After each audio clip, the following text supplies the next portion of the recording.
All in the Family won't be seen tonight, so we can bring you a very special episode of The Gen X Files.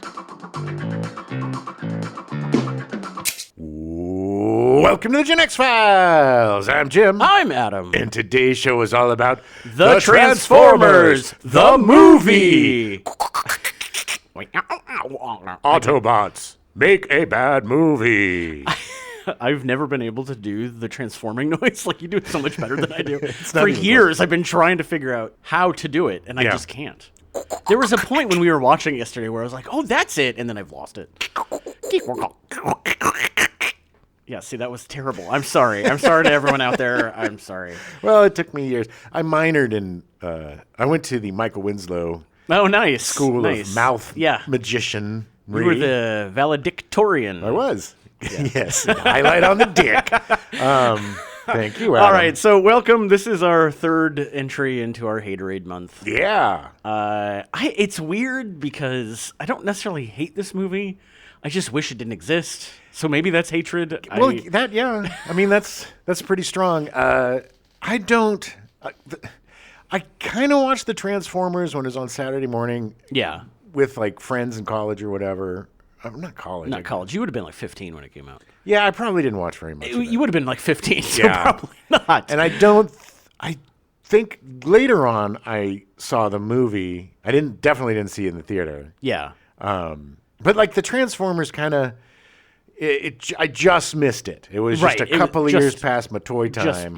Just a little too old for it. Yeah. You know, that and G.I. Joe, of course, the new G.I. Joe. The 80s version, 70s. Oh, you had all those. But yeah, so watching this movie was like, all I could think of was the poor parents who were like, "Can you take me a Transformers movie, Mom?" And then, okay, we'll go see it. It's that cartoon. And it's just this cacophony of noise. It's a seizure-inducing nightmare. It is. Of colors and sounds. And the story just is relentless. I think that's part of it is why I find it boring, because the story is just relentless. There's no character development. There's no breaks. There's no pause. No. There's no, they try to throw in a little bit of, quips and stuff to be like, oh, this is the light moment to whatever. But they're just randomly killing off characters left and right. It was a bloodbath. It was a bloodbath. When I first saw this, it was definitely not in the theater. And I'm pretty sure that it was the first time I saw it, had been broken up into, I think, 4 episodes that they released for syndication. And of course, we heard, my brother and I heard that it was like, oh, they swear in it and they all die. And for the TV version, that's all tamed way down. Yeah. But I think I remember being excited when it came to Cinemax, to watch it because they were going to swear. Yeah. And it was so exciting when I was 7 and I was like, oh, the animated guys are swearing. Yeah. Autobots saying shit. Yeah. And then shit. I watched it. Yeah, pretty much.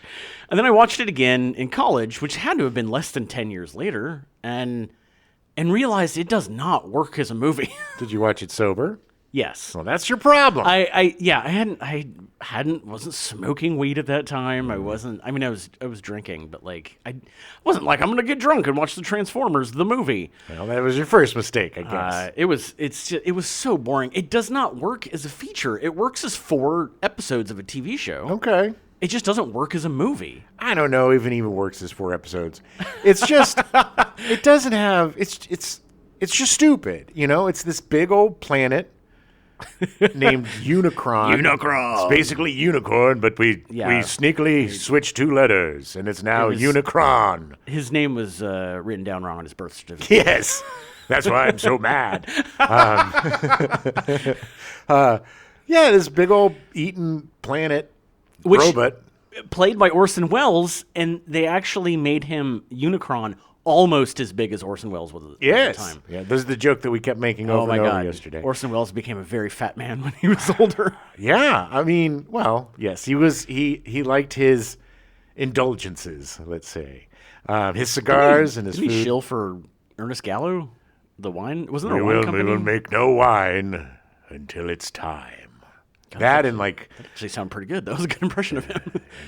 And and Franklin's frozen peas. What? When you want the he did a bunch of stuff. Of stuff. There was this great Howard Stern. I think it was Howard Stern years and years, 20 something years ago when I used to listen to him. He had the outtakes of all of these Orson Welles. Yeah. Product things. Yeah. What is this? This is stupid. I'm not saying that is stupid. So it's like he or William Shatner when he's like, sabotage. And he's like, excuse me. It's pronounced sabotage. Well, I pronounce it a sabotage. So I'm going to say a sabotage. And it's just like these guys that used to be big, Right. throwing Still around trying. their wieners trying to, The real irony with this is that if you hadn't told me it was Orson Welles, I never would have known. Well, they had to doctor up his voice so much. He was talking so slowly that they had to manipulate his voice so much that just to make it viable for the screen. Yeah, they got John Machida to come in. And yeah, the exact opposite of that. That's actually pretty accurate as well. Yeah. Well, look, we're going to get into it, but Yeah. it's just watching it as an adult, and I know I've seen it because movies like this, there's like one scene that'll trigger my memory and be like, okay, I've seen this. I forget which one it was, but we were watching it. I'm like, okay. I think it was the Sharktacons. Yes, it was. The Sharktacons. Sharktacons and the Piranhacons. Yeah. But yeah, it was the Sharktacons because it was so stupid. It was like all of a sudden we have a Bond villain, a robot Bond villain. But they were like a weird church. Like it didn't make any sense. Guilty. Innocent. Guilty. It doesn't matter. They said innocent and they still dropped him into the Sharktacons. Yeah. But I remember, I think it was Christmas for my birthday when I got the Sharktacon, like that guy with the spike or the club tail. Yeah, like a mace. Like a mace tail. I remember getting that guy because he looked so cool with the big teeth. Like as the toy, it was rad. They were not as imposing when they turned into people. It was like, why even turn into dudes? It's the same with the Dinobots. It was exactly. That was the best. We're like 60 minutes into the movie, and Jim's like, well, what do the Dinobots turn into? I was like, well, because most of the movie, they're dinosaurs. Yes. And it was like, no, they just turn into people. Everybody just turned into people. Even the planet, even Unicron turns into a giant dude. How much bravado do we have to assume that every alien planet or every alien being changes into something that looks like us? Well, we're very popular in the universe, Adam. Apparently, Mack trucks are very popular in the universe, too. Anyway, let's get started. All right. Take stuff back to 1986. Yeah. In April, Honda establishes a research center based on fundamental technologies with a main focus on Asimo, a humanoid robot that would eventually debut 14 years later. And everybody has one now. Asimo. Oh, wait. No. I remember Asimo. They've actually had like 5 versions of it since then. Yeah. It looks like a spaceman. But yeah, it's weird. But the newer versions are they've leaps and bounds in the last 10 years. Past the first 30 and then the last 10, just huge advancements. Well, Amazon just introduced a 5'9" robot into their in their warehouses. Yeah. That's going to go well. Yeah, we don't need jobs. That's fine. Well, I tell you, man, the economy's going to come down to how many robots you own. And you're going to send your robots to work, and if you got 5 robots, then you're going to get enough money to live. Right. If you only got 1 to no robots, well, if you got one robot, the robot's just working to pay off the robot. Exactly. It's going to be a mess. May 9th, Short Circuit is released about a robot that comes alive. Number 5 is alive. Directed by John Badham, it's a surprise hit and gets the sequel treatment in 1988. Yep. Which is also Jim's favorite movie of all time. Short Circuit 2? Short Circuit 2. I don't even remember. That was sarcasm. Sorry. Yeah, another unnecessary sequel. A horribly unnecessary sequel. Ugh. You want to talk about Short Circuit? I liked that movie. I was so disappointed that he doesn't say his name until the last line of the movie. Well, they didn't want anybody walking out. As a kid, I was just like, the whole movie, I was like, Mom, why isn't he saying it? Shut up, Adam. May 17th, the Smithsonian Institute debuts a flying robotic pterodactyl that flies above Andrews Air Force Base in Washington, D.C. Rad. I remember that, too. That was very cool. Yeah. I don't remember that at all. On August 8th, the Transformers, the movie, is released in theaters. Autobots, go to the theater. That's pretty much, that was the promo, essentially. So the Transformers television series began broadcasting in 1984 to promote the Transformers toys by Hasbro. Oh, yeah. That's when cartoons went from being great and all, like, even Jabberjaw and weird cartoons like that were Captain Caveman, all that stuff. No toys. No. At least not to begin They with. eventually they would. But, sure, they make bendable but buddies. it was mostly bendable buddies. That's about all you got. But now, and the toy companies and the animators got together and formed an alliance to destroy children. Well, they literally were making Saturday morning cartoons just to sell toys. Yeah, and then they everything. And then they finally were like, "Well, look, you're making a half-hour commercial for toys. You cannot have commercials for your own toys on your show." Yeah, I know. Finally, they wisened up a little bit. Yeah. I mean, they changed. Or they were forced. Yeah, they were forced. Just like with sugary cereals, they were forced not to, because kids are super susceptible to anything, and it's like, so are adults. Right, but I remember being a kid and being like, I need ding dongs. No, I know. It's like, oh, is it? I'm gonna isolate that audio. I need ding dongs. Give me my ding dongs. Yeah, so I mean, it went from, entertainment for children to just direct marketing consumerism. I was 100% that kid that was like, I saw the cartoon. I was like, I have to play with this. Yeah. Like, I need to make my own adventures. Yeah, my parents were very lucky that they didn't do that when I was a kid. Yeah. I mean, because like with Star Wars, everything, I wanted all of it. Everything. Yeah. Everything that had to do with Star Wars. So I get it. But yeah, I mean, it was a relentless onslaught from these toy companies. So much. In 1983, Hasbro representatives were sent to the Tokyo Toy Show, a toy expo in Japan, in search of prospective toys that they could import to the North American market. Steal. Yeah. No, I mean, they would actually pay for them. Oh, okay. At the time, Japanese toy manufacturer Takara was showcasing several transforming robot toys from lines such as Diaclone and Micro Change. Great name. Yeah. Diaclone sounds interesting, but I mean, sounds like it'd be a weird, like, 50s sci-fi novel. Diaclone sounds like a medicine that it does, actually. that helps you with Crohn's disease or something. Diaclone, it'll help your diabetes. Diaclone. Side effects may include vomiting, diarrhea, turning into a robot. And death. And death. Hasbro bought the rights to produce the toys, but decided to release them under a single brand to avoid confusing the market with several series with similar premises. Okay, makes sense. Yeah, other toy molds from other companies such as Bandai were used as well. So they just would go in and pay these guys that did all the work and be like, well, we're going to mass produce these. So like Elon Musk. Pretty much. That's Hasbro. Nice. Hasbro in a nutshell. Hasbro had a business relationship with Marvel Comics, which had successfully produced the Hasbro tie-in comic book G.I. Joe, A Real American Hero. Real American hero. G.I. Joe is here. Well, it's there. G.I. Joe's there. Thank you. That was based on the Hasbro action figure G.I. Joe. Obviously. Thank you for that. Yep. Marvel was just to make clear everything up. Right, yes. Marvel was approached once again to provide a backstory for the new toy line. Marvel editor-in-chief Jim Shooter created an overall story, and editor Bob Budiansky created names, short descriptions, and profiles for the characters. Jim Shooter. I like that. Jim Shooter. He was the editor-in-chief at Marvel for a long time. There was some Stephen King character named Shooter. I think it was in Under the Dome. Was it Under the Dome, or was it Secret Door, Secret Door or something? Oh, Secret Window. Secret Window. Thank you. I think I don't think that John was Shooter. Turturro's character Shooter? was Shooter. Oh, maybe. I don't know. I mean, he's written 1,000 books. There's probably a couple of Shooter characters in there. I think they're both probably. The designs for the original 28 figures were made by renowned anime character and mecha designers Shoji Kawamori and Kazutaka Miyatake. Honestly, they're pretty impressive toys. I mean, the whole the designs are incredible. I mean, they were really cool. Yeah. The original Megatron was so rad because he would transform into a P-38 handgun, which was a life-size handgun. It also had a stock you could attach to it and a barrel on the end, and then you would use the scope to use it as like a rifle. Yeah. It was so bizarre and never would be ever made today. But it's the same pistol that James Bond uses in the books. Oh, yeah. Oh, a P-38? A Walther P-38. Oh, really? Yeah. It's cool. I really like Megatron. Yes. Anyway. When the toy line was released, it was supported by the Marvel Comics series, an animated television series, and a gamut of other merchandising tie-ins. The 3-part pilot miniseries, retroactively titled More Than Meets the Eye. More Than Meets the Eye. Thank you.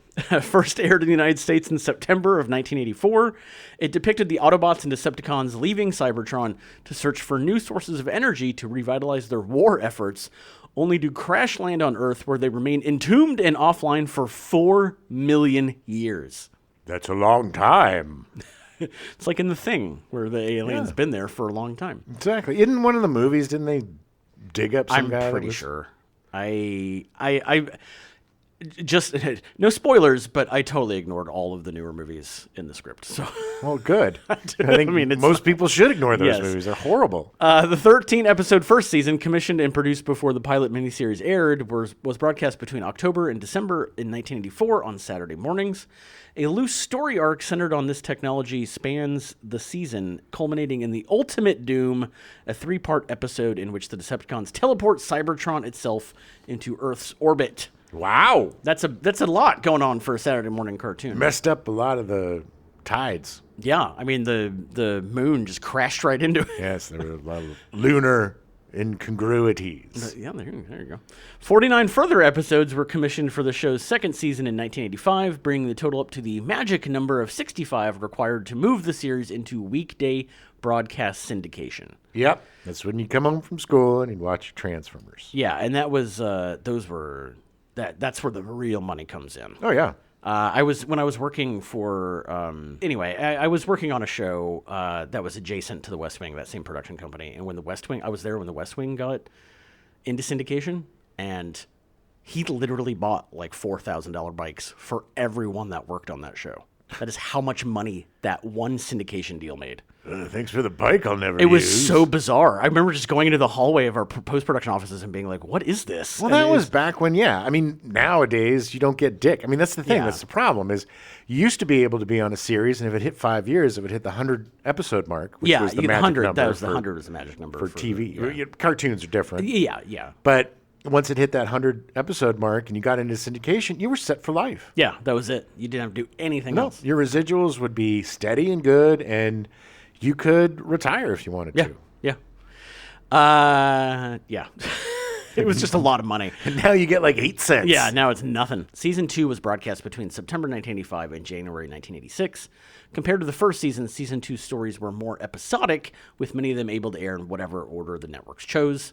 Smart move. Yeah, that's syndication. I mean, it doesn't matter. You don't need to follow a story because you're watching it every day after school. It's there to push toys like heroin. Yeah, exactly. The Transformers the movie was conceived as a commercial tie-in to promote the 1986 line of toys and to bridge the gap between seasons 2 and 3. Okay. The TV series featured no deaths, and the writers had already deliberately assigned familial identities to characters for young children to associate with. Well, you couldn't kill anybody back then. Well, no, I mean, because that was the whole thing, is that, like, what are you going to do when you kill a character off and your 7-year-old's freaking out because their favorite character on their Saturday morning show dies? Well, that's like G.I. Joe, man. It's you're shooting at each other, shooting, and nobody dies. It's like it's like the lamest war ever. Everyone's there's just blue and red colored lasers everywhere. I guess we're gonna keep on fighting because none of us can kill each other. It's the eternal war. It goes forever. Bunch of stormtroopers shooting at each other and missing. However, for the movie, Hasbro ordered that the film kill off several existing characters to refresh the cast and sell more toys. Sell more toys, Autobots. Director Nelson Shin recalled, Hasbro created the story using characters that could best be merchandised for the film. Only with that consideration could I have freedom to change the storyline. Yeah, which, I mean, I don't think he did at all. Well, it doesn't matter. No. He could have changed it all. It doesn't matter. It's just weird. I mean, it's exciting. Oh, I'll get to make a movie and all this stuff, but it's like you're basically just making a 90-minute commercial. Yeah, I mean, essentially. You know. Like, I mean, you can find fun things in it, but, like, yeah, at the end of the day, like, you have zero control over this. Yep. Control. Thank you.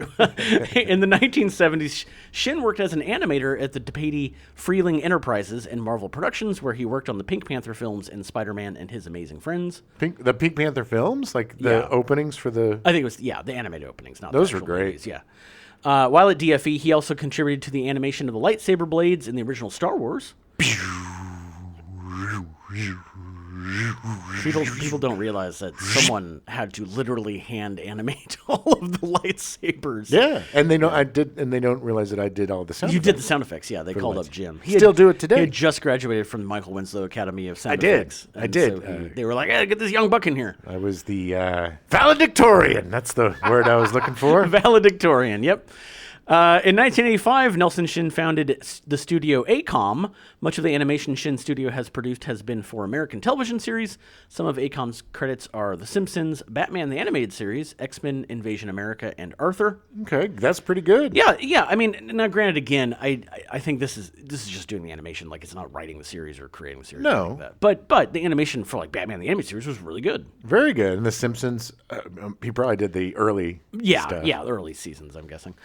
Shin's most well-known accomplishment is his direction of the television series The Transformers and The Transformers the movie. Okay. Literally the thing we're talking about. I mean, the X-Men, is that the X-Men 97 show that everybody loves? It's coming back? It has to be, yeah. Beginning in 1999, Shin worked on the animated feature film Empress Chung. The film was largely animated in North Korea, and in August 2005 became the first movie ever to open simultaneously in North and South Korea. Oh, nice. Yeah, this is the first time I've ever heard of something in North Korea actually being released. Yeah, it almost united the country. And it didn't. No. Ron Friedman wrote the movie, The Transformers the movie. Please, thank you. Friedman has written over 700 hours of episodes for many TV series, such as The Andy Griffith Show, The Good Guys, Bewitched, Gilligan's Island, All in the Family, The Odd Couple, Happy Days, and That's My Mama. Never heard of That's My Mama. That's My Mama. That was a great show. Yeah, it was Okay. It was an African-American show, I think. Oh, was it? Yes. Okay. In animation, Friedman created the G.I. Joe series and developed Transformers for American television, rewriting over 64 episodes. He also worked with Stan Lee to create the Marvel Action Hour. Okay. Friedman has also had 42 feature scripts to his name, including G.I. Joe the movie in 1987. People forget, too, that nobody really gave an S about Marvel back then. No, it was, this is why they were teaming up with Hasbro. Yeah. Because they were like, please, someone just buy our comics. It was not a good time for comics. There would be there'd be a renaissance in comics. Yeah. Coming soon with like the Dark Knight and all of these graphic novels. Yeah. That would For Marvel, it was the early 90s. That's when they kind of relaunched the X-Men, and that's when it just exploded. Right. But that was also the time of the Dark Knight Returns. All of these. Yeah, kind of. Dark Knight Returns same was a little area. before that, yeah. I'm just saying. Yeah. But it was the late 70s, most of the 80s were just not a good time for comics. No, because most people were into counterculture comics like R. Crumb or the Fabulous Furry Freak Brothers, which I absolutely adore. Yeah. Well, they just sort of associate a lot of comics with the 60s and like corny stuff and people are like, Establishment. It's kid stuff. Yeah.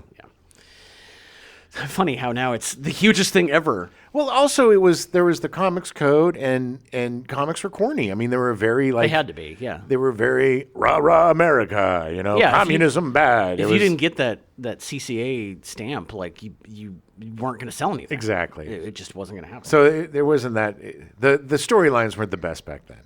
Let's just say. No, that's why we would have really awful villains like the Human Typewriter or something. It's like, yeah. I insulted you.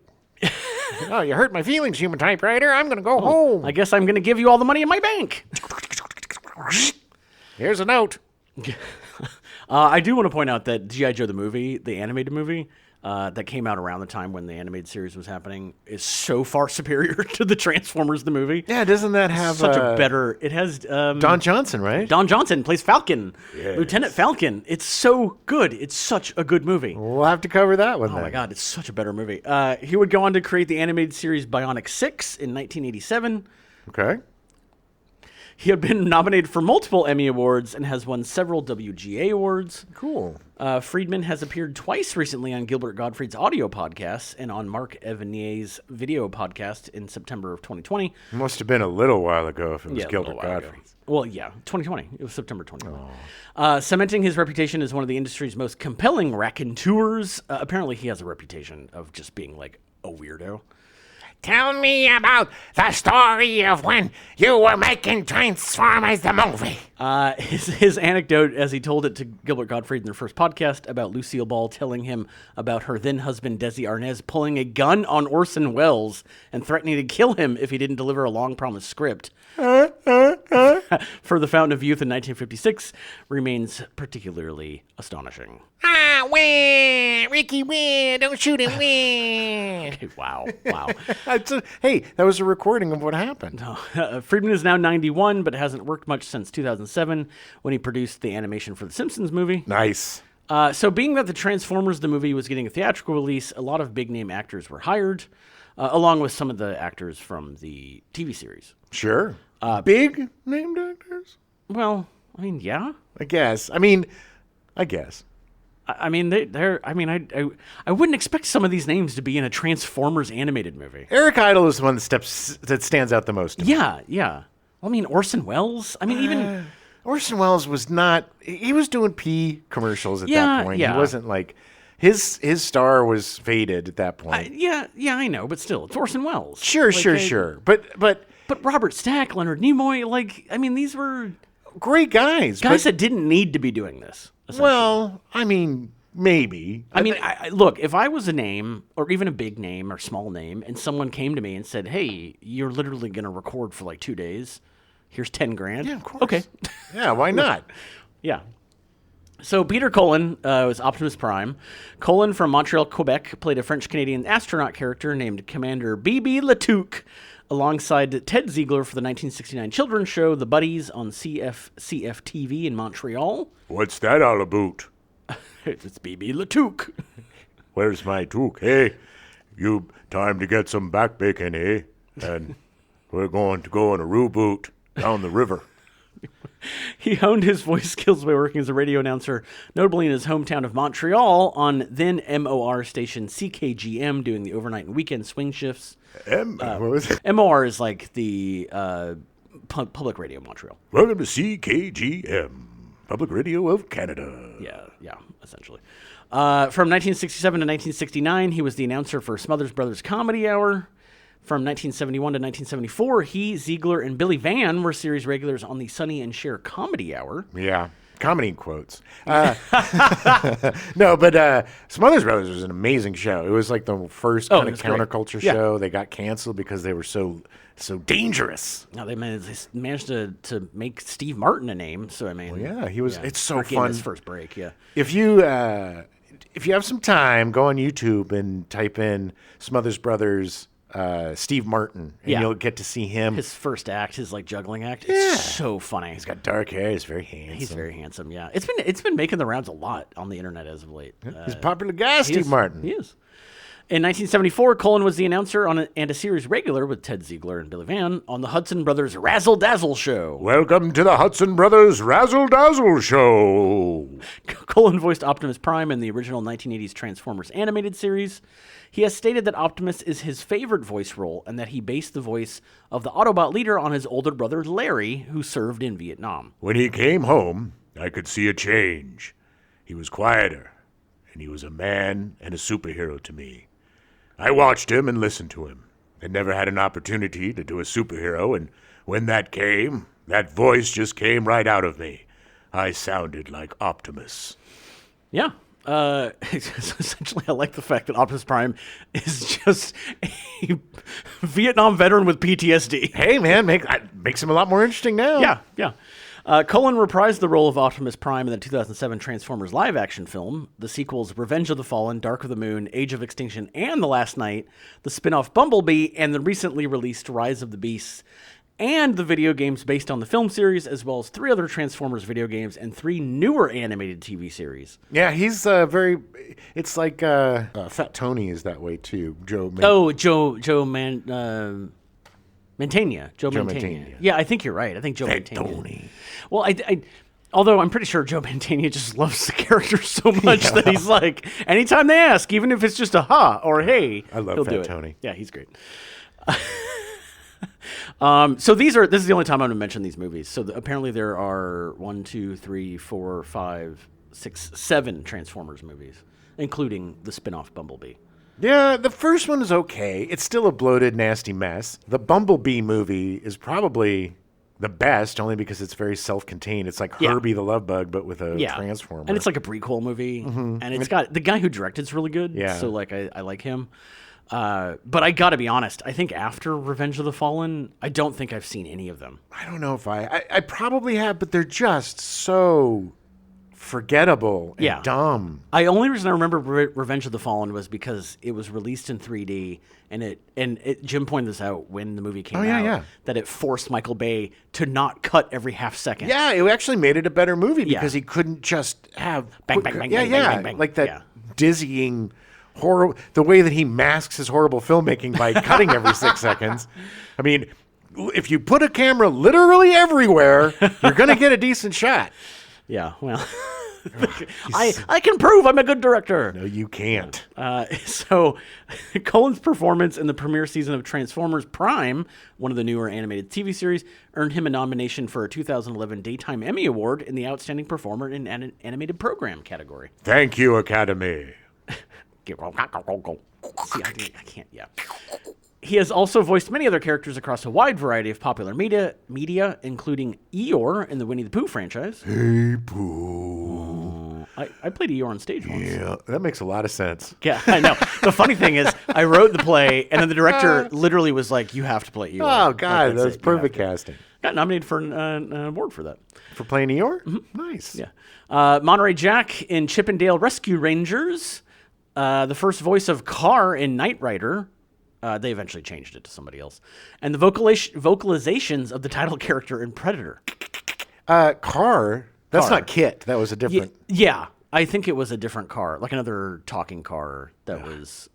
I don't know. I honestly don't think I've ever seen any... There's another talking car. Michael, why am I so turned on? Michael, that car is winking at me.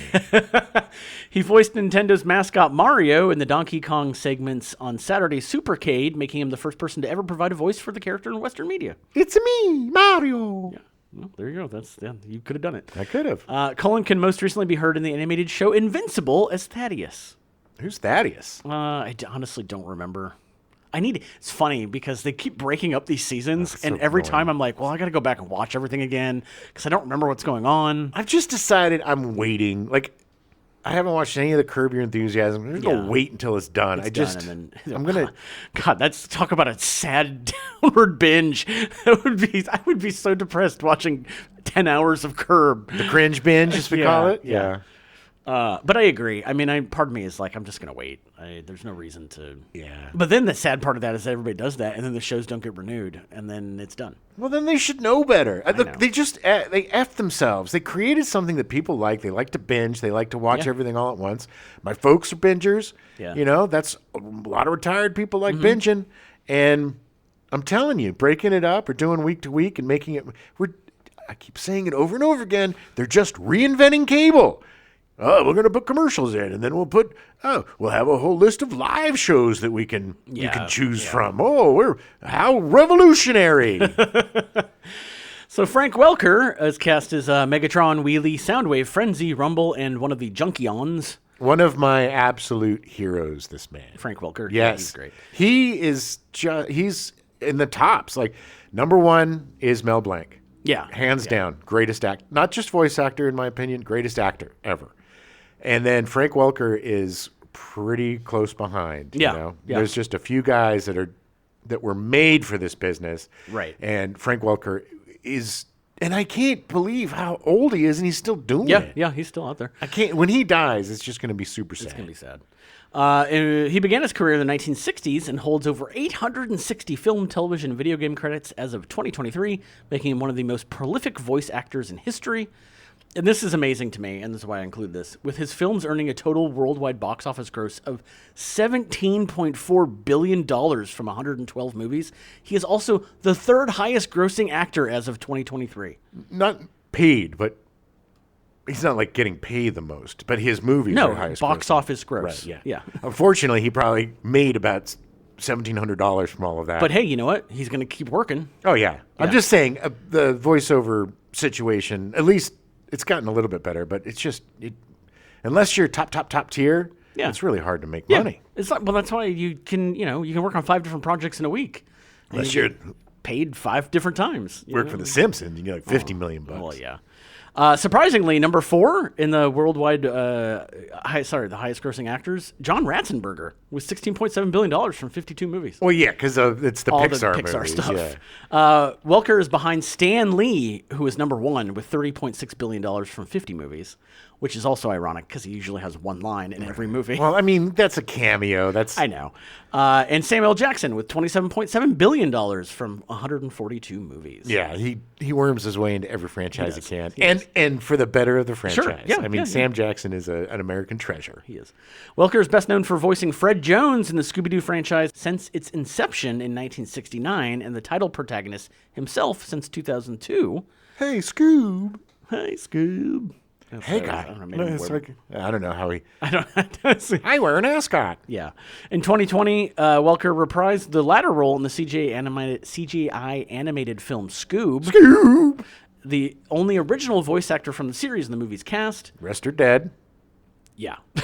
He has also voiced Baby Kermit in the original Muppet Babies. I'm a baby. Oswald the Lucky Rabbit in Epic Mickey and its sequel. He's done Megatron, Galvatron, Soundwave, and various characters in the Transformers franchise. Santa's Little Helper and Snowball 2 on The Simpsons. Roof. Yeah. Shao Kahn and Reptile in the 1995 Mortal Kombat film. Mortal Kombat.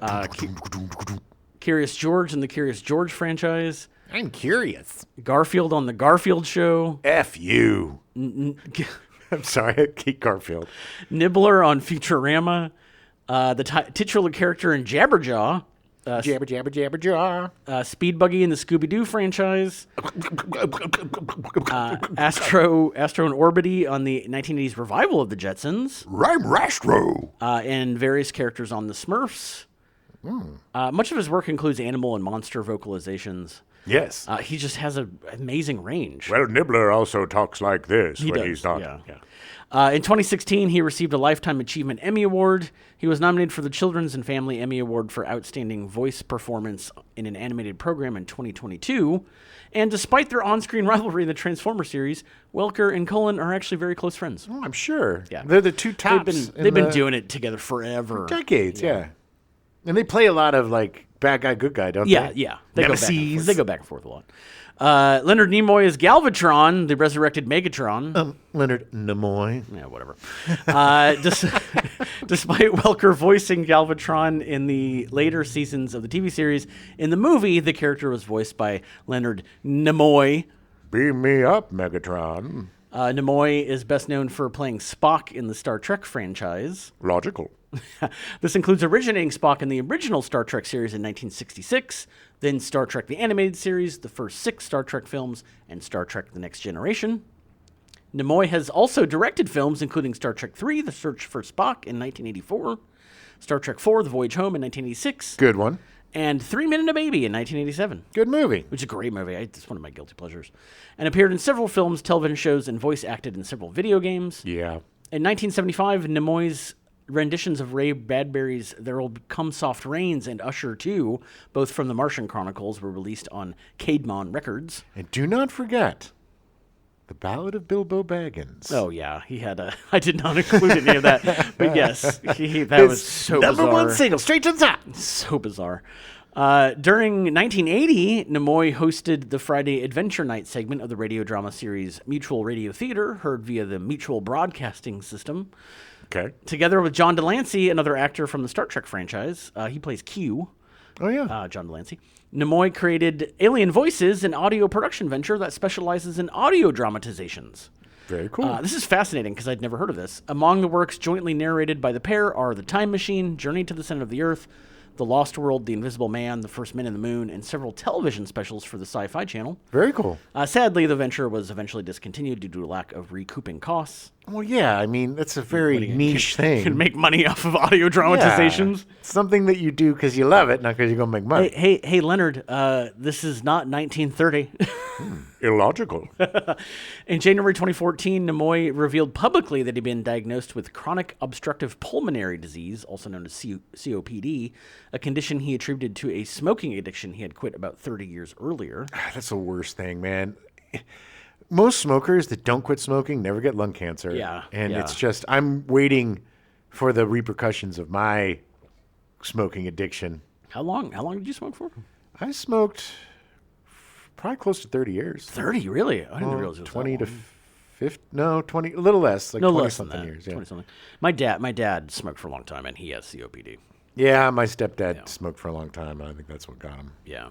On February 19th, 2015, having been in and out of hospitals for several months, Nimoy was taken to UCLA Medical Center for chest pains. On February 25th, 2015, Nimoy fell into a coma and died of complications from COPD at his home in the Bel Air neighborhood of Los Angeles on the morning of February 27th at the age of 83. Yeah, good run, but sad. Yeah. He was great. We lost a good one. He was, Oh, yeah. he was a great person. Judd Nelson was cast as Hot Rod and then eventually Rodimus Prime. What about you, Dad? I know. F you. What about you, Dad? It's so weird because to me, it did not sound like Judd Nelson at all. Yeah, because he sounded positive and he didn't have that He attitude. wasn't angry the whole time.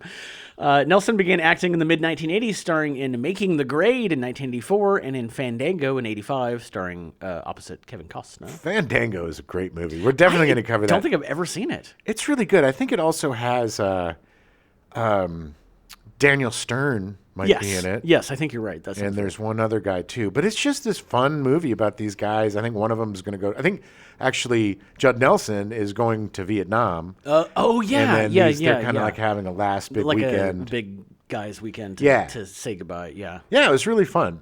It was his roles in John Hughes' The Breakfast Club in 85 and Joel Schumacher's St. Elmo's Fire in 85, and his affiliation with the Brat Pack that made Nelson a star, along with Emilio Estevez, Anthony Michael Hall, Rob Lowe, Andrew McCarthy, Demi Moore, Molly Ringwald, and Ali Sheedy, all part of the Brat Pack. Yeah. They all hated that too. I mean, I don't blame they them. did. It's just like, F you guys. Yeah, it's like, come on. Nelson's career couldn't maintain the level of success he found with his early films, being more regulated to B movies. Didn't really know what to do with Judd Nelson. No. And there was some major missteps for him. Yes, he had bad agents. Oh. They should have, because he's a good actor. Like, they should have really chosen better. He's good at a certain part. Yeah, he's got a narrow range. From the Hip, man. We're gonna have to do another haterade. From the Hip. Oh yeah, His movie with him, he and David Allen Greer, when he was really young and skinny. Oh wow, they play like these lawyers, and at the beginning of the movie, they're I think one's the prosecutor, one's the. Anyway, they make a deal Defense to attorney, to basically manipulate the court or whatever. Oh okay. And then he's got like what's his name? John Hurd. Okay. John Hurd. Is that the one that talks like this? The one that was an alien? That's John Hurd, right? No, yeah. I think so. The one that Chestbuster, John Hurd, right? No, that's not John Hurd. It's John Hurt.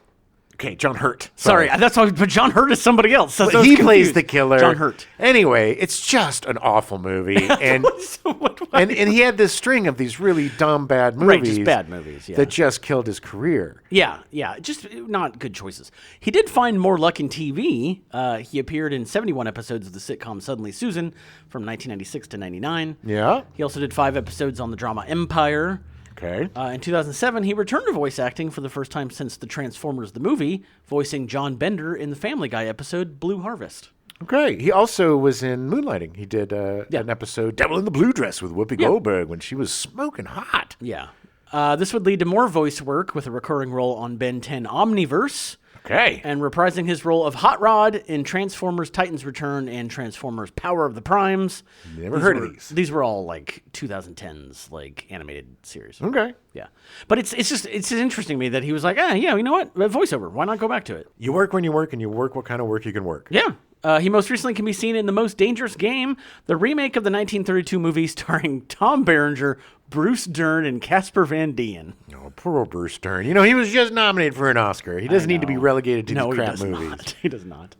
Eric Idle was cast as Wreck-Gar, a transformer from the world of Junkion, a race of robots built out of junk that can only speak in film catchphrases and advertising slogans due to receiving decades of Earth broadcasts. So they're basically the aliens from Explorers in robot form. Yes. Blech. And it's exactly, they stole this for the newer Transformers movie for Bumblebee, who can't talk. He can just recite or replay Recorded messages. Yeah. Idol founded the sketch comedy group Monty Python's Flying Circus and the Beatles parody band The Rudels. The Ruddles. Monty Python ran from 69 to 74, and then followed up with the films Monty Python and the Holy Grail in 75, Life of Brian in 79, and The Meaning of Life in 1983. All absolute classics. Monty Python is the greatest sketch comedy group ever. Yes. I think the best would be they and Kids in the Hall. Mm-hmm. And that's it. No, but they were revolutionary in terms of like having sketches bleed into each other and commentary. It's just, I remember, this is so funny. So they used to play like Monty Python on the PBS when I was a kid. Mm-hmm. And my friend was like, "You got to watch Monty Python. There's boobs." Because I was like 11 or 10, you know. You wanted to see popular. boobs. Yeah. They were a big part of my life back then. So went for the boobs, stayed for the comedy, man. And it was such a incredible influence on me in terms of comedy. And I had friends. There was a group of guys that wore like the handkerchiefs on their heads. Oh, yeah. Like I forget which sketch it was. And they were like the Monty Python fan group in high school or whatever. Ah, so good. Yeah, the Monty Python and Kids in the Hall and there's only one other sketch comedy group that I have all the episodes of on physical media. Nice. It's The State. The State was good. Yeah. The first couple seasons were good. Unfortunately, the DVD collection is crap because they were aired on MTV and they had a lot of good music in it. Couldn't put any of it in the DVD. So the DVD is not Very really quiet. great. Yeah, it's not great.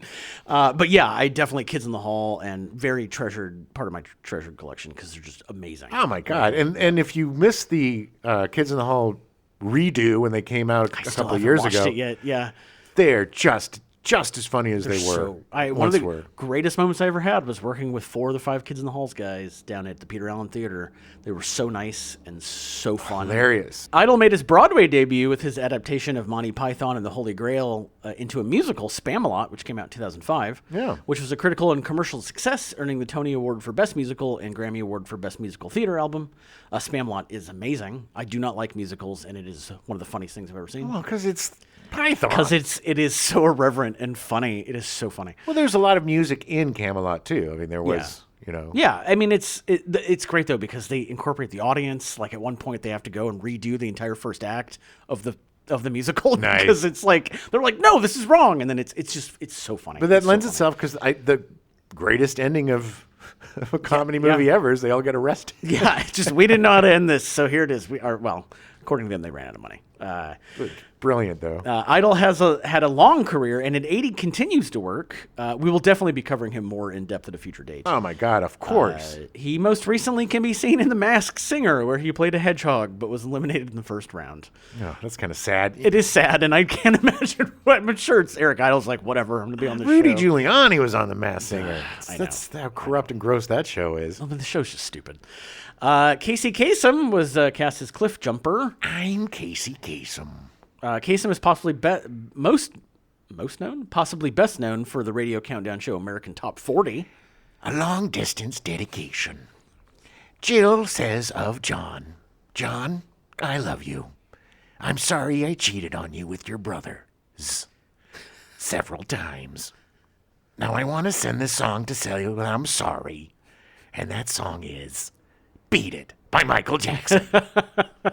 Kasem began hosting the original American Top 40 on the weekend of July 4th, 1970, and remained there until 1988. I listened to that show every weekend, man. I didn't realize it was that early. Oh, my God. Yeah. You would listen because back in the day, the way that you got your songs was you would tape them off the radio. Right. And it was always a crapshoot. You had to sit there with your hands waiting for and then the DJ would inadvertently just be, we're going to talk about this guy over the long intros where it's like, when is he going to stop? When is he going to stop? Just let the music play.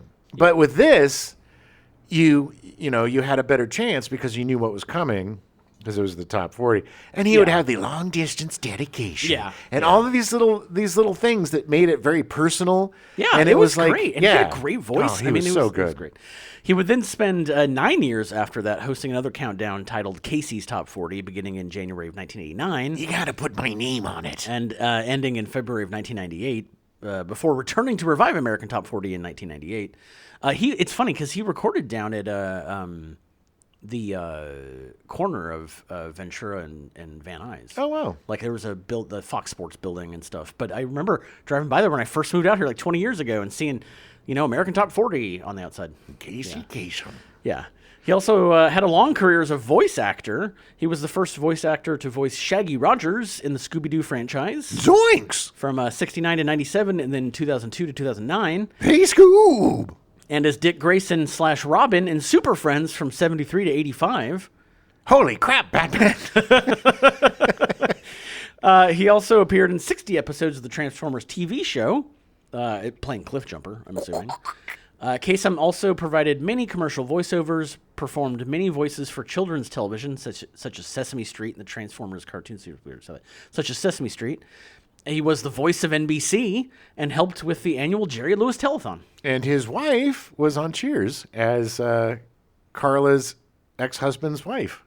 No one you talk like this. Is that his wife? That was Gene I didn't know Kasem. that. Yeah, I didn't Kasem. know that. Oh, that's funny. Yeah. That's so great. She was so good. Hilarious. She was so stupid. But, I mean, obviously the character was stupid. Right. But, like... She was also a lot taller than him. So it was like they were such an odd-looking couple. But, she was on Cheers. I didn't know that. In October 2013, Carrie Kasem announced that her father had Parkinson's disease, diagnosed in 2007. Oh. However, a few months later, she said that he had Lewy body dementia, which is hard to differentiate from Parkinson's. I don't even know what Lewy body dementia is. I've heard of it, but it's horrible. That's what Robin Williams was, I believe. Oh, really? That's, I think, why I've heard of it. Yeah, he was diagnosed with that, and the prognosis is dire. I think the difference between that and Parkinson's is that Parkinson's causes tremors. It's more neurological based, whereas the Lewy body stuff is more muscle and like just. Well, it's both because you also suffer from dementia, which is a nice bonus to it. But it's the thing is that as far as we've gone in medical, like they still don't really know how to differentiate or diagnose any of this stuff. It's a disease that robs you of everything, leaves you to basically for your body to eat itself. I mean, it's especially for somebody like Robin Williams or Casey Kasem, who their whole being is their voice and their mind, and especially with Robin Williams, the quickness. I would have done the same thing if I were him. I believe. I mean, I would not want to. No, the idea go through all of that and then burden everyone around you to have to take care of you. Oh no, my dad was diagnosed with Parkinson's. Misdiagnosed. He was diagnosed and then later realized that it wasn't. But that's just how far they've come, because at the beginning, like 20 years ago, they essentially were just like, well, it's the opinion of the doctors. And then they finally now have an actual test you can do. And when he went to a different doctor, they were like 15 years later, they're like, oh, you actually don't have it. The whole time it was like knowing exactly like this is going to kill me. Yeah. Like I know this is going to kill me. And your dad having to take all the medication and everything, superfluous stuff that he didn't need that probably, who knows how that affected him. Exactly. I mean, he should sue that MFer. It's not, it's difficult because at the time there was no definite way of being able to know. Well, I like your dad. He's a good guy. Makes me mad. I know. Oh, trust me. He wasn't very happy about it either. Oh, I know. We talked about it. So the Lewy body dementia that Kasem had left him unable to speak during his final months of his life. So sad. Which is horrible for someone who made their life off with of their voice. Yeah. I mean, that's like Roger Ebert too. I mean, he lost his jaw and he wasn't able to. On June 15th, 2014, Kasem died at St. Anthony's Hospital in Gig Harbor, Washington, at the age of 82. His last couple years were awful because not just this, and I didn't include any of this, but there was a whole thing with his family. Like his kids, I think he got remarried very late in life. Yeah, he did. And his kids like sued because they were like, no, he had Parkinson's. He doesn't know what he's doing. And he can't rewrite And he can't rewrite his will. And then there was a whole court battle and all this. It was just awful. It happens with so many. It's just like I think it's going on now with John Amos from Good Times. Oh, There's something going on with his family and taking advantage of him. Peter Falk. Yeah, that You happened know, to him too. he Yeah. got dementia, and then people were taking advantage. The nightmare end of life for some of these people is just it's awful. sad. Yeah, It's just awful. Robert Stack was cast as Ultra Magnus. I do not remember him being so much in this movie, but he had a huge part. Yeah, Ultra Magnus. Yeah, he was the guy that got blown up, and then they brought him back together. He had the Matrix for a long time. Oh, he was the guy. That was Ultra Magnus. Okay. Yeah, but he's just had a much bigger part than I remember him having. I just love Robert Stack's voice. Like, he's of course, so great. He's got one of the best. Yeah, he's well known for his deep voice and commanding presence, appearing in over 40 feature films. He starred in the ABC television series The Untouchables from 1959 to 1963. Playing Elliot Ness. For which he won the 1960 Primetime Emmy Award for Outstanding Performance by an Actor in a Series. He would reprise the role of Elliot Ness in an episode of Star Trek Voyager in 2000. I'm Elliot Ness. He later hosted and narrated 292 episodes of the true crime series Unsolved Mysteries, which ran from 87 to 2002. I did not realize it went that late. Oh, yeah. I thought it ended in the 90s. Unsolved Mysteries. Oh, Tonight, a young woman was on her way to bingo when all of a sudden she disappeared and nobody saw her for 20 years. Do you know this lady? Okay. Tonight on Unsolved Mysteries. It was such a great show. I was So great they brought it back on Netflix. Yeah, The reboot. The reboot was pretty good. Yeah. He was nominated for an Academy Award for Best Supporting Actor for his role in the film Written on the Wind in 1956. Okay. Later in his career, Stack was known for his deadpan comedy roles that lampooned his dramatic on-screen persona, most notably as Captain Rex Kramer in Airplane in 1980. All right, this is what you got to do. He was so great in that movie. He would also do voice work in Beavis and Butthead Do America in 1996. He was great in that, He was so good in that. Narrating the TV show Hercules in 1998 on Disney and in the feature film Hercules Zero to Hero in 1999, as well as guest spots on The Angry Beavers in 2000 and King of the Hill in 2001, and a main role in Butt Ugly Martians from 2001 to 2003. You Martians are butt ugly. I don't remember there being a show called Butt Ugly Martians. I don't either, but I'll watch it now. Yeah. He underwent radiation therapy for prostate cancer in October of 2002 and died of heart failure at his home in Bel Air, Los Angeles on May 14th, 2003 at the age of 84. Wow, I didn't know it was that long ago. Yeah, Crazy. I did. Yeah, I know. Same. Lionel Stander was cast as Cup. With a K. With a K. He hangs out. He's the one that hangs out with Hot Rod for most of the movie. Yeah, he's the like, hey kid. He's always like, kid. Hey kid, what you gotta do here is you gotta transform, all right? Transform into a core. Stander was actually a founding member of the Screen Actors Guild. Yeah. He had an extensive career in theater, film, radio, and television that spanned nearly 70 years from 1928 until 1994.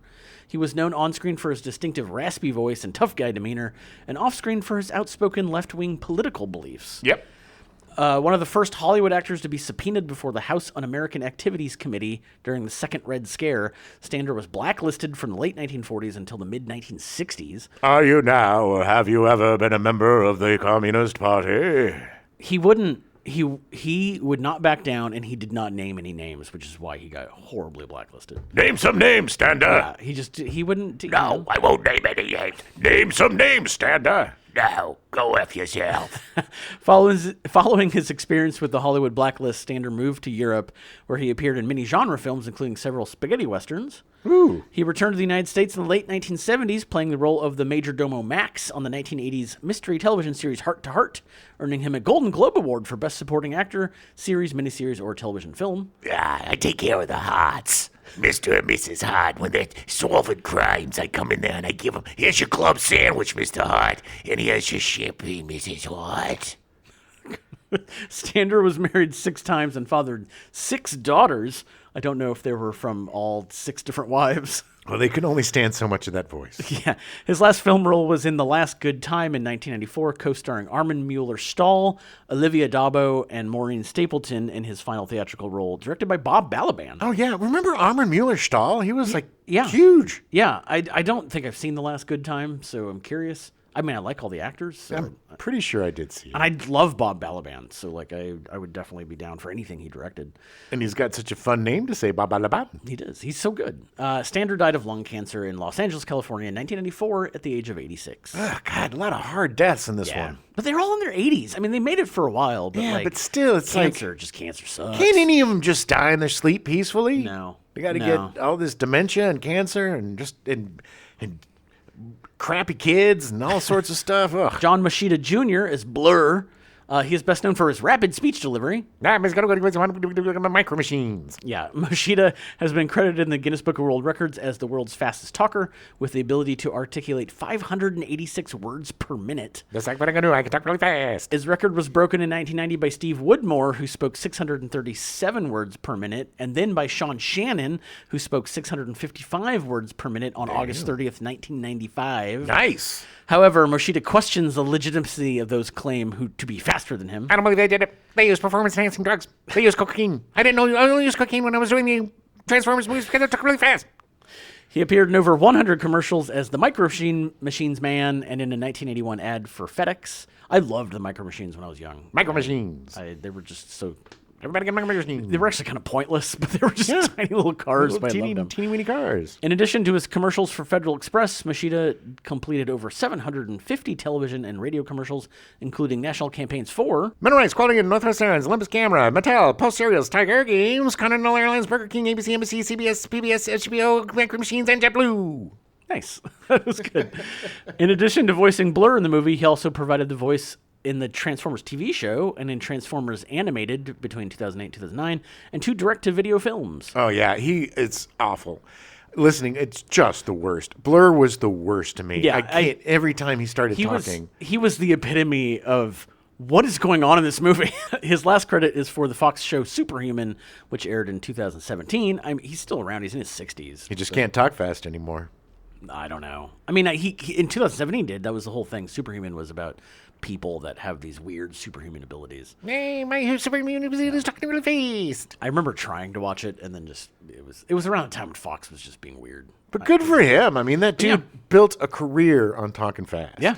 Donald Messick was cast as Scavenger in Gears. Gears. His best remembered voice roles include Scooby-Doo, Bam Bam Rubble, and Hoppy and the Flintstones, Astro and the Jetsons, Muttley and Wacky Racers, and Dastardly and Muttley in their flying machines, Boo Boo Bear and Ranger Smith in the Yogi Bear Show, Sebastian the Cat in Josie and the Pussycats, Gears, Ratchet, and Scavenger in the Transformers, Papa Smurf and Azrael in the Smurfs, Hampton J. Pig in Tiny Toon Adventures, and Dr. Benton Quest in Johnny Quest. Don Messick, we've talked about him before because he did Scooby-Doo, or the original Scooby-Doo. Yeah. So we listened to our Scooby-Doo episode, the Scooby-Doo Where Are You episode. But Dr. Benton Quest.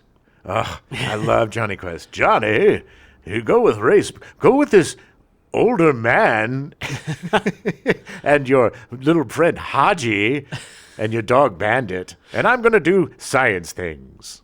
He was also a very well-known voice actor for a long, long time. Don Messick suffered a second stroke and died on October 24th, 1997 in Salinas, California at the age of 71. Oh. Yeah. Scatman Crothers was cast as Jazz. Scatman Crothers. Oh, God. Loved him so much. So much as a kid. Like, talk about talent crush. Anytime Scatman came on, I loved the Chico and the Man. Yeah. I loved anything that he did. Oh, God. He was the only character that as soon as he started talking, you were like, is that Scatman Crothers? Of course. I'm a scat head. Oh my God. Sounds terrible. That's our super fans. We call ourselves scat heads. Well, don't look up scat heads online, whatever you do. Scatological. Crothers is best known for playing Louis the Garbage Man on the TV show Chica and the Man, and Dick Halloran in Stanley Kubrick's The Shining. You got the shine, Doc. Doc, you got the shine. If you need anything, you give me a call, Doc. You gotta call me. You got the shine. He was also a prolific voiceover actor who provided the voices of Meadowlark Lemon in the Harlem Globetrotters animated TV series. He also voiced Jazz, the Autobot, in the Transformers TV show, the title character in Hong Kong Phooey, and Scat Cat in the animated film The Aristocats in 1970. Hong Kong Phooey. Oh, my God. I love that. He was a janitor, dog, and then he would jump into the... Hong Kong Phooey was great. He would jump into the file cabinet and turn into Hong Kong Phooey. I'm Hong Kong Phooey.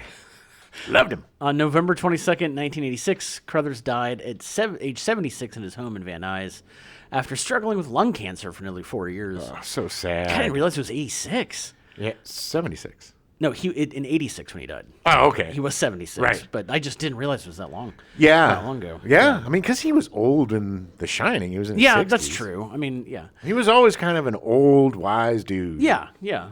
He was in the animated feature Rock Odyssey where he stars as a living jukebox. Yeah. Do you remember that? No. It was I love him, but I don't It was remember that. weird. It was weird. Orson Welles was cast as Unicron. Rosebud. Welles is a legendary movie and theater director with too many interesting things to talk about in an episode about the Transformers, the movie. We'll definitely be covering Yes, him more. definitely. The man basically invented cinema. If you look at Citizen Kane, the amount of shots and just the trickery that he did. Yeah, and just the pure art. that yeah. he did, I mean, I think he came up with the point of view shot. I mean, so many different things, shots that we just take for granted today. Yeah. He invented the long tracking shot. tracking shots, the push-ins, the rack focuses. Like he did all of those, almost all of those. Oh are yeah, originally Citizen Kane. Where he goes through the window. Through the window, or up the tracking up the fence in the beginning. Yeah. I mean, just some amazing things. Yeah, he was amazing, and not to mention, I mean, he was also behind the War of the Worlds scare. Plus, like he was a huge proponent of using minorities in theater stuff. Look, the guy was incredible. He did so much for theater, so much for film, so much for Ernest and Julio Gallo, the wine company. He was also apparently extremely difficult to work with. Oh my God. He was very much a diva and very hard to work with. And on top of that, like the family that owns the Magic Castle, like Orson Welles was big into magic. Yeah. And they have like a private theater at their house, and I produced some shows there. Yeah. And they had a seat. And it was a big It was like a big love seat, yeah. that was in the back because Orson Welles would come in like 10 minutes after show started and just sit in the back and watch magic shows and then leave. Munch on bugles really loud. He'd put them But on his finger like the nails. greatest moment was when I sat down in Orson Welles' chair and watched a magic show. Like, it was Nice. so cool. Anyway, he was a fascinating guy. Genius, absolute Don't know if genius. I'd ever want to work with him, but Well, it's like Kubrick. I mean, geniuses, absolute geniuses, and people that completely redefined cinema and were influences well beyond their death, and still to today, both of them. the really weird thing, the thing to remember is that all that Citizen Kane stuff, he did all that when he was like 23. Yeah, well, he Like, it was peaked. That's the problem. Crazy. I know. The problem with him is he peaked early, Yeah. and then he didn't know what He to was do. always trying to find that again. And he also burned bridges with everybody because he was an insufferable a-hole to work Yes, with, he was. unfortunately. He was. And that's why he was relegated to doing pea Eventually, commercials. yeah. Not urine, but frozen peas. For frozen pea commercials. These frozen peas. You want me to say they're deliciously green? That makes no sense. Colors aren't delicious. Food is delicious. I need a cigar. He would definitely know. I made Citizen Kane, goddammit. So, on the evening of October 9th, 1985, Welles recorded his final interview on the syndicated TV program The Merv Griffin Show, appearing with biographer Barbara Leeming. Ooh. Welles returned to his house in Hollywood and worked into the early hours typing stage directions for the project he and Gary Graver were planning to shoot at UCLA the following day. Interesting. Welles died sometime on the morning of October 10th following a heart attack. He was found by his chauffeur at around 10 a.m. He was 70 years old when he died. Young. Yeah, yeah. Oh, he was in such bad shape. Yeah, he did not take good care of himself.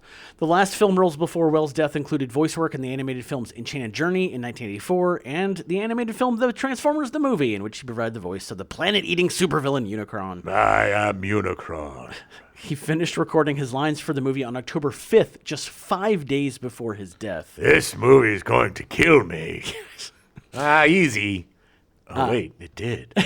Slate reported that his Voice was apparently so weak by the time he made the recording that technicians needed to run it through a synthesizer to salvage it. he talked so slowly. He was also reading his lines so slowly that the audio had to be shorted to speed it up about 8%. Shin stated that Welles had originally been pleased to accept the role after reading the script and had expressed it in admiration for animated films. I like animated films. Shortly before his death, Welles told his biographer Barbara Leeming, You know what I did this morning? I played the voice of a toy. I play a planet. I menace somebody called something or other. Then I'm destroyed. My plan to destroy whoever it is thwarted, and I tear myself apart on the screen. Okay. It's perfect, actually. Perfect description. Yeah, that's what he did. Old what's-his-name, Tron. His last film appearance was in Henry Jaglom's 1987 independent film Someone to Love, released 2 years after his death, but produced before his voiceover in Transformers the movie. Whatever happened to Henry Jaglom? I mean, he made so many great independent films. Did he? Yes. Eating is great. Venice is great. Baby Fever I've seen. Last Summer in the Hamptons isn't that great. But yeah. That's the only one I think I've heard of. He made a lot of, like, he was one of the first kind of darling independent directors, that came up and. Right. It's interesting. I don't think I'll have to do more research on him. Yeah. Yeah. No, you would like his stuff. It's very interesting.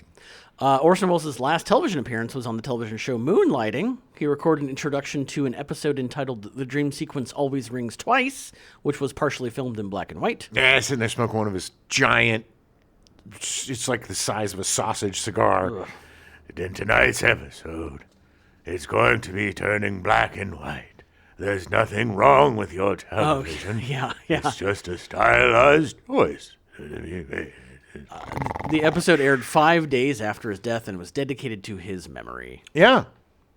I just was watching, they have a new season of Somebody Feed Phil, the Netflix show. Yeah. And the last episode we watched, Norman Lear was on it. Oh, and it made me sad. yeah. So he told a really funny joke. Norman Lear was sharp But he as was S. I mean, he was producing stuff to the day he 100 died. years old, and he was still funny as hell. It's a double-edged sword, man, because, like, part of it is if you kind of go nuts when you get old, then it's probably easier just to get old and die. But if you are sharp as a tack until 100 and you're just aware of everything that's going on, it just seems like it'd be extremely depressing. Also, the fact that you probably outlived everybody. Like Mel Brooks. Yeah. Poor mother effer, It's like Everybody. he and Carl Reiner would have dinner every night, best buddies. And it was like, what does he do now? He's got no one. Yeah.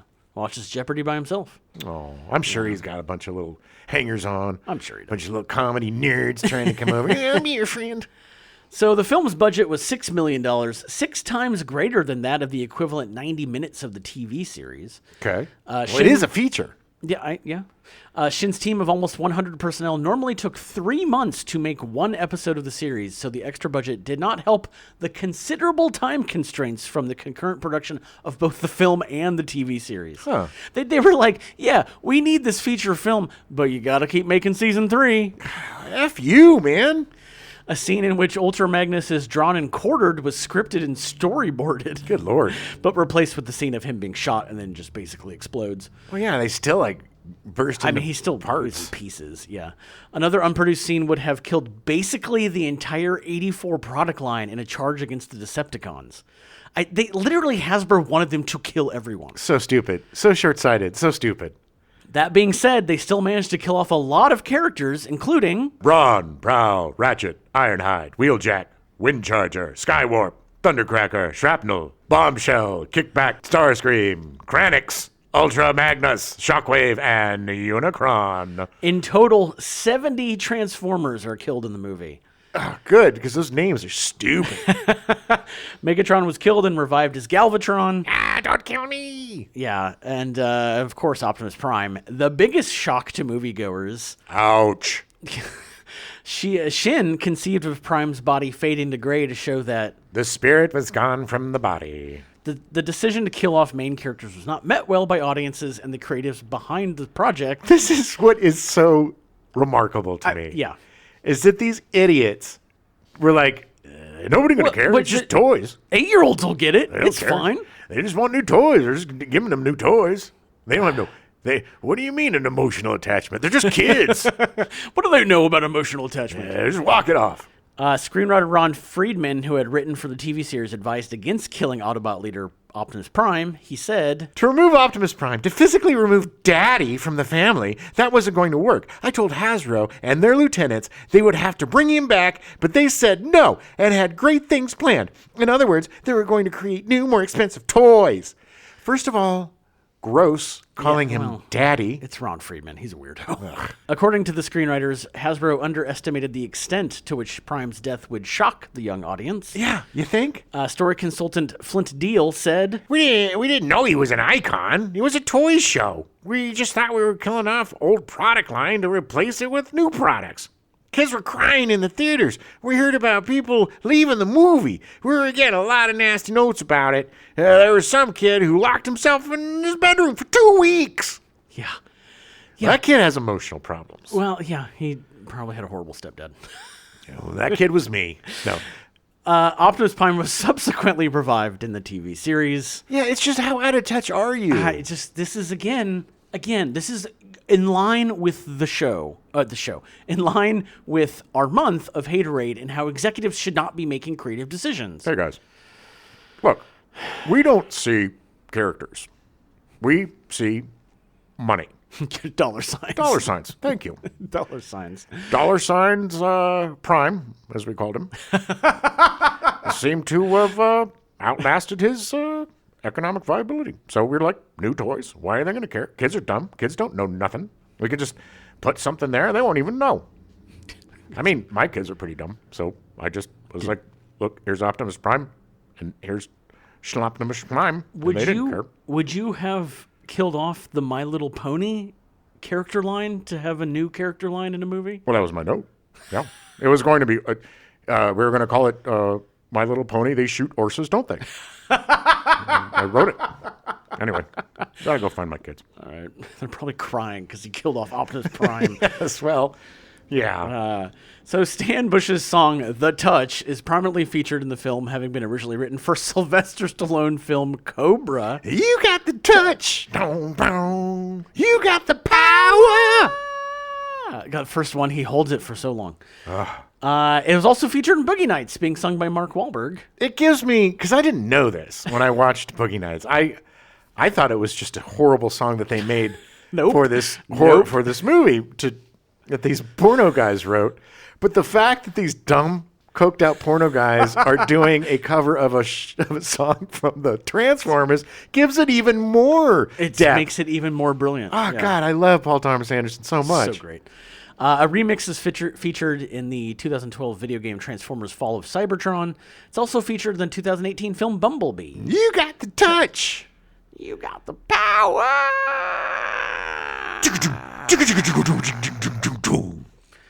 God, it's just all the music is just so 80s. So bad. Well, that's another thing. It's this cacophonous, like pseudo porno hard rock that kind of sounds like stuff, but doesn't sound good enough to be anything. So It's just this loud noise compounded with all of this and all these blow 'em ups and shoot 'em ups and these really bad voices and stuff. It's just an onslaught that makes your brain want to kill itself. One of my favorite sound effects ever is the lasers firing. It's like that deep, like boom, boom. Boom. Yeah, it's boom. Like it just sounds so cool. Boom. But it's just a cacophony of everything. It's just a onslaught of stimulation. Oh my God! And yeah, really, it's just. I think this movie was what prompted the disclosure of you may have an epileptic seizure. Yeah, I mean it definitely by should. watching this product. The soundtrack also includes Instruments of Destruction by NRG, Dare by Stan Bush, Nothing's Gonna Stand in Our Way, and Hunger by Kick Axe. Kick Axe! Credited as Spectre General, so they decided not to be associated with their real band name. Yeah, they all did pseudonyms. Dare to Be Stupid by Weird Al Yankovic, which is one of the best parts of the movie. Best part of the movie. It sounds so much like a Devo. It was just like his Devo. We thought tune. it was Devo. Yeah. And a hard rock remake of the Transformers TV theme song by Lion. More than meets the eye. God, over credits, that song goes on for so long. Ugh. And then it's like that freeze frame of Omicron's head, or Omicron, yeah. Is it? It's Omicron. Omicron. No. It's Unicron. Sorry, that's what I was like. Omicron. Isn't Omicron. That was his young kid, his stepkid. Omicron. Is it Omicron like a software company? Or something? I think so. Yeah. Unicron. It's just like his head. Yeah. Freeze frame and then floating around Cybertron as after he's dead. I was expecting him to. Maybe he was singing. Maybe he was singing this Transformers song. More than meets the eye. The film was released on August 8th, 1986 to 990 screens in the United States, grossing $1,778,559 on opening weekend. Yeah. Yeah, it opened at 14th place behind About Last Night, which had already been in theaters for 5 weeks. Yes, with Rob Lowe and Jim Belushi and Demi Moore. Yeah. I was in that play. Oh, yeah, nice. Yeah. I played the Jim Belushi part. Nice. Its final box office gross of $5,849,647 made it the 99th highest grossing film of 1986. Yeah, we broke the top 100. You know somebody was excited about that. Shut up, Jack. Bob, I said shut up. Hey, top 100. In that year, Hasbro lost a total of $10 million on its 2 collaborations with the 1-year-old and serial failing film distribution company De Laurentiis Entertainment Group. They lost money on My Little Pony the movie and then the Transformers the movie. Yeah. Surprise. They somehow lost $10 million on these 2 movies. Who's going... Okay. I know. Box office returns were booming across the industry, but several other small young distribution companies were similarly failing due to bulk production of many cheap films. The main problem with both this and My Little Pony is that why go to the theater when you can just sit at home and watch the cartoons? That's just it. I made the joke at the end of the movie when we were watching it. You go to your mom, you're watching it, and you're like, Mom, there's going to be a movie. There's a movie, The Transformers, and we have to go see it in the theater. You got your Transformers at home, Adam. But this one's in the theater. You got your Transformers at home. Okay. It looks awful, by the way. It'll be on TV eventually. It is going to be on TV, Adam. You can just hold your horses. Yeah. It just seems like such a bad idea. Furthermore, the Transformers was reportedly lost in an already crowded summer lineup, including Short Circuit, Ferris Bueller's Day Off, Labyrinth, Big Trouble in Little China, The Karate Kid Part 2, Aliens, Howard the Duck, Stand By Me, Flight of the Navigator, and The Fly. Wow, that was a good... All of them are better movies than the Transformers the movie. Yes, even the bad ones. Even Howard the Duck, which is not a good movie, is still better than the Transformers the movie. Yeah, Karate Kid Part 2 is not that great either. Yeah. Is that the one where he goes to Japan? Yeah. All right. Yeah, it was fine. The third one is the one that, for me, where it fell off. The day after release, Karen James of the New York Times described the film. While this action may captivate young children, the animation is not spectacular enough to dazzle adults, and the Transformers have few truly human elements to lure parents along, even when their voices are supplied by well-known actors. I mean, yeah. I get it. Across the decades, the Transformers has become a cult classic. It did run, the show ran for 2 more seasons, which yielded a remastering, several home media re-releases, and more theatrical screenings.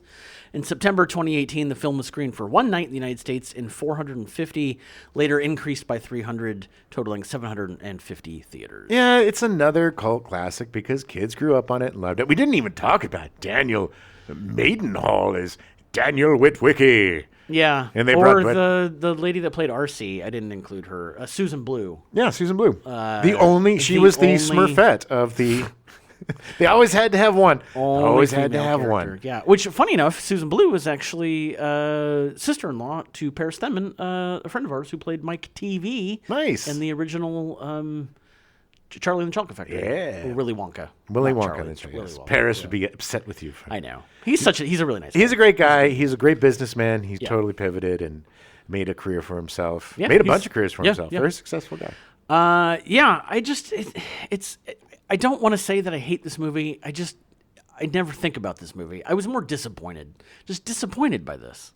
I get it. But now, granted, here's the other thing. When I was writing the script, I watched a lot of the first season. And really, it's pretty much in line with the TV show. It is. I mean, look, it's a nostalgia thing. And because I was a little bit past my prime Yeah. for toys. It's the Jimimus Prime. Jimimus Prime. My Toyamus Primes. But so I didn't really watch it. I watched some of the, cartoons, High with Buddies. Sure. In college or whatever. But I didn't really care about the Transformers that much. But the movie, like I said, I saw it. Yeah. It completely just flew out of my brain. But watching it again, it is just noisy and loud and pointless. Yeah, it's not. It doesn't. There's no character development at No, all. a lot of people die. Well, except for Hot Rod. I mean, and that's just because he transforms into Rodimus Prime. Rodimus Prime sounds like a porno.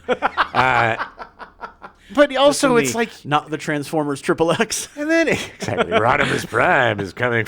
Okay, but look, you have the stupid Dinobots, man, and it's borderline offensive the way that they're so stupid. I mean, they literally made an Of Mice and Men joke. Yeah, he's up there. Tell me the story. I want to hear a story. Tell me a story. I'm flying the plane. I can't tell you a story right now. Oh, tell me about the space rabbits. Tell me about the space rabbits. It's like, F you, really? Yeah. You're gonna look.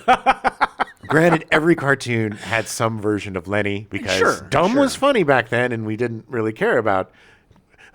They're too dumb to know we're making fun of them. That was the thinking back then. Back then, not now.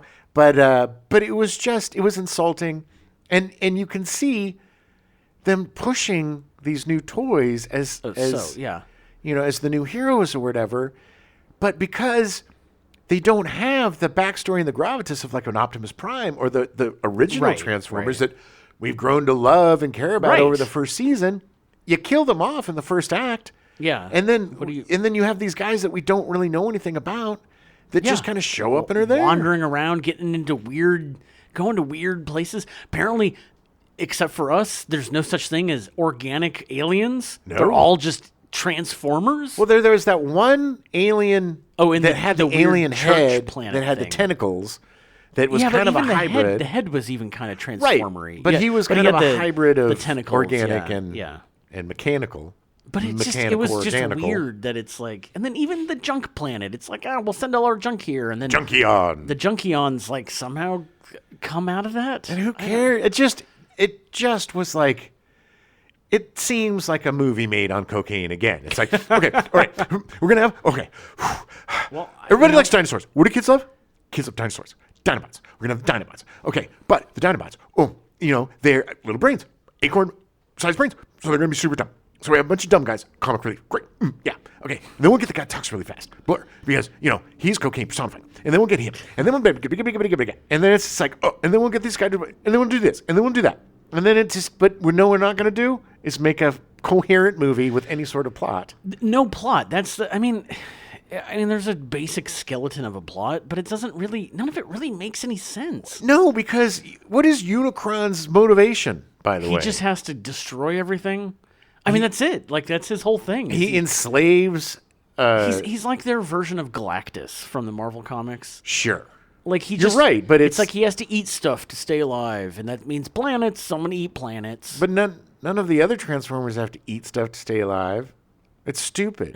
You've already gone too deep into looking the logic of this. It's just... I get it, but... The thing is if you're going to take something that is beloved, and this, even though it's a toy line...